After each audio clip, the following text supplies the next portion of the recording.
Why was the Floyd Mayweather and Logan Paul fight so successful?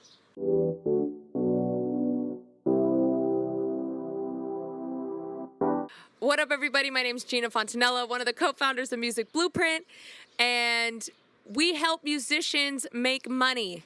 And one of the big things about making money as a musician is understanding social media and marketing.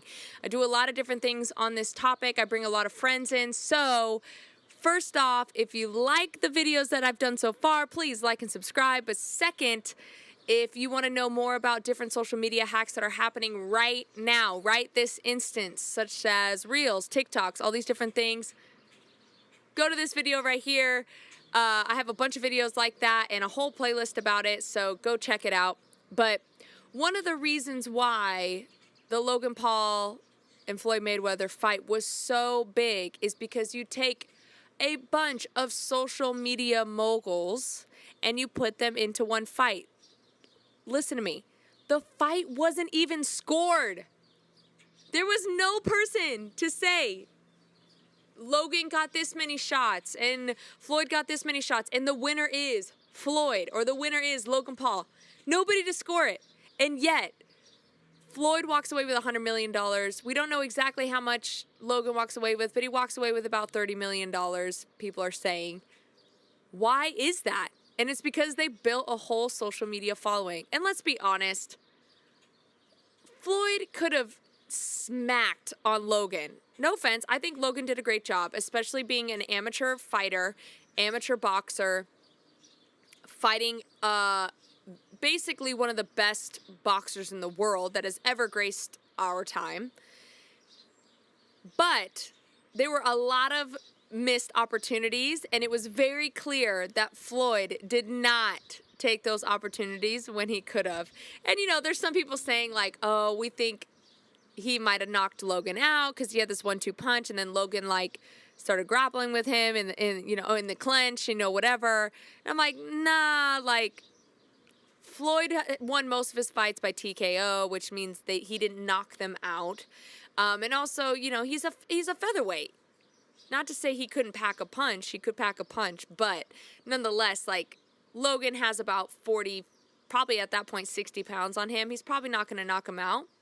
And, Logan's never been knocked out before, so it's easier to be knocked out when you've already been knocked out once. But nonetheless, the promotion around this fight was crazy.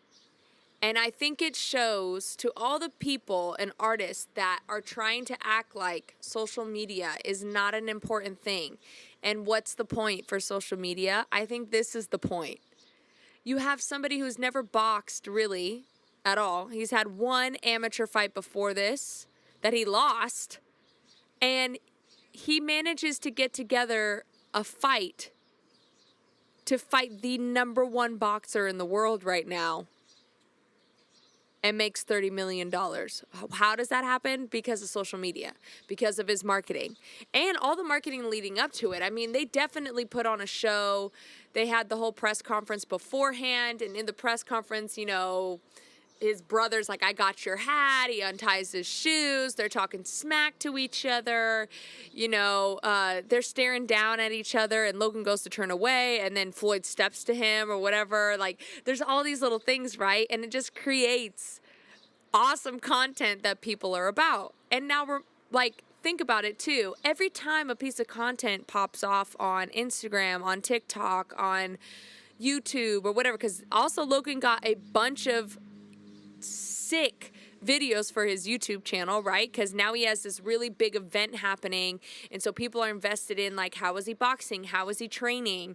What does he look like fighting other people? He fought all the Gronkowskis or whatever, all the brothers. It was like, that was a really cool video. Now he has all this content that's easily created, not having to sit at the whiteboard and write down, okay, I'm wanting to do X, Y, and Z. It needs to look this way, and I need to get this shot and that shot, because there's a lot of behind the scenes to create good content. I know a lot of people just want to like sit down and like, oh, let's just create something and like with my friends, and then it doesn't really end up the way that you need it to, or maybe you think it ended up the way that it needed to, but you actually were missing a lot of really crucial shots that you needed. So a lot of YouTubers behind the scenes sit down actually once a week or once a month and write down the different ideas that they have, which ideas are the best, how do we execute this in the right way. It's very thought out. It's not something that's just like randomly put together. I mean, I'm sure there are people that randomly do stuff, but for the most part, most of the people that I know that are extremely successful with YouTube and stuff, it's very, very thought out. It's not last minute. And so now you get this part of your life that's actually extremely interesting that doesn't have to take so much extra effort. Now, I'm sure with all the different stuff that he's doing, he has to get the camera person the right angle, the right shot, all this stuff. Absolutely. But you already have people coming to your page because they're interested about what you're doing, which is the hardest part. The hardest part is trying to show the world, how am I more interesting than the next person, right? Like, why is Logan Paul more interesting than another YouTuber? Even someone like his brother.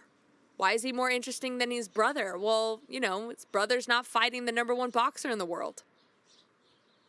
It's simple. It's like a simple string of thought.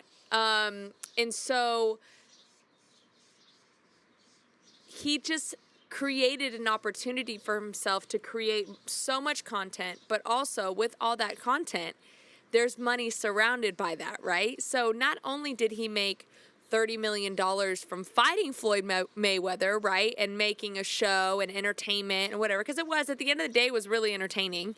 Because Logan did get a few good shots. Whether or not we know if Floyd allowed that or didn't allow it or whatever. But he did get a few good shots in, which was crazy to see an amateur fight, actually get a clock on Floyd. That was crazy. So it was definitely entertaining.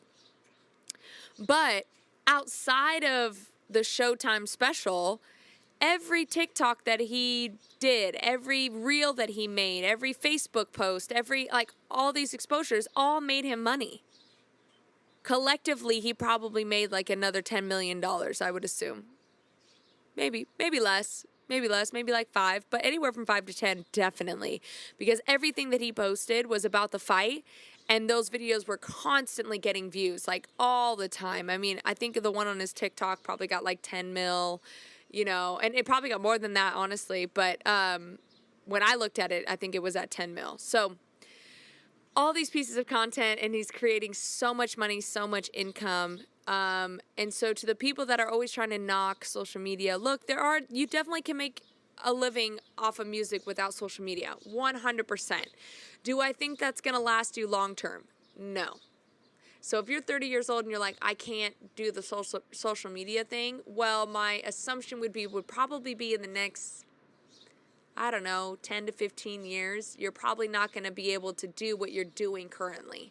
Now, music teachers are different. Like if you're in the teaching field, that might be different because you don't have to market yourself as well. But if you're trying to release original music in any capacity, or you're just trying to get people to go to shows, I mean, it all comes down to marketing. It all comes down to social media and building that following. Whether it be a smaller following that's just like super committed, that's totally a thing. If you live in a small town, you get 100 people in your small town to all come to your show. Well, 100 people times $10 a ticket, that's pretty good money for a show. But you'd have to do a show once a month. Then, are people still going to come to your show even though you're playing the same 10 songs every month? You know what I'm saying? So you gotta plan it out. But social media is really important, and it's really important on moving forward. And it's really important in the sense of you can do anything. Taking somebody like Logan Paul, who's, a big YouTuber, but then got access to the number one boxer in the world and actually fought him on Showtime. We're not talking about he was just like some Triller sponsored event. Literally, Showtime put on this event, and he got to fight the number one boxer in the world. And the reason why he got to do that was because he's one of the top YouTubers in the world. So if you're knocking it, I would suggest just trying it. And if you're not knocking it and you're like, no, I believe it, it's all in, then my next thing to you would be like, write down, take a second, take once a month, once a week, whatever, and write down the concepts or ideas that are something that's like so outlandish. Like, I have something written down right now of how I met Billie Eilish. That would be the title of the video. And then I have the sections on how I would accomplish that. Okay, I know this person knows her brother. I know this person knows her. And I'm like calling people. And the whole progression of the video is me trying to meet Billie Eilish, which is entertaining, right? But also, I'm like a no-name person. So how can a no-name person meet someone like Billie Eilish, right? But I do know a lot of people, so it'd be a really entertaining video to watch. So when you're thinking of concepts of videos, either for TikTok, Instagram, YouTube, whatever, think big. Don't think because you're just like somebody small that you can't do a big video. Because even at the end of the video, let's say that once I'm done, I don't meet Billie Eilish. Okay, well then at the end, my call to action to my fans could be like, hey guys, everybody go to Billie Eilish's page. This is her handle, and say you need to meet Gina. And that's my call to action at the end of it. And it's like, then everybody goes to do it. And then maybe that ends up the way I meet Billie Eilish. Who knows? But at the end of the day, people want to see you do the biggest things, because a lot of times people are living vicariously through your videos. They want to be doing those things, but they can't. And so they watch somebody like you and they're inspired by that. And so don't let your own mental state or, you know, the inner voice that kind of sometimes talks down to you not allow you to think big and think outside the box, because you really can do anything. And in terms of the social media world, the bigger the following you have, the even more that you can do. But what's great about the social media world is that anybody can do something big. It only takes one thing to pop off. One. And then your whole life changes. So there's a higher chance and a higher probability of things going your way in terms of social media than you just in your hometown doing random stuff and putting on random shows, if that makes sense. And I'm not knocking that. I mean, I did the whole thing for a really long time, toured for a long, long time. But the most ROI, return of investment, that I got was actually from social media. It wasn't from playing those shows. It wasn't for touring. I used to play 125 shows a year, travel 9 months out of the year, and do the whole shebang, made a whole living doing it. But I didn't make as much as I did when I started in being smart about my social media stuff. So hopefully that helps. Shout out to Logan for doing something so big. That's so crazy. I mean, literally, you got to be able to dream big to do something like that. And you dreamt it and you made it happen. That's amazing. And congrats on the fight. You didn't get knocked out by the #1 boxer in the world, and that is a feat. Whether or not he let you not get knocked out is another question, but you didn't get knocked out, and that, in my eyes, is a belt. So go out there, be successful, get on social media, think big, and I'll see you next week. Peace.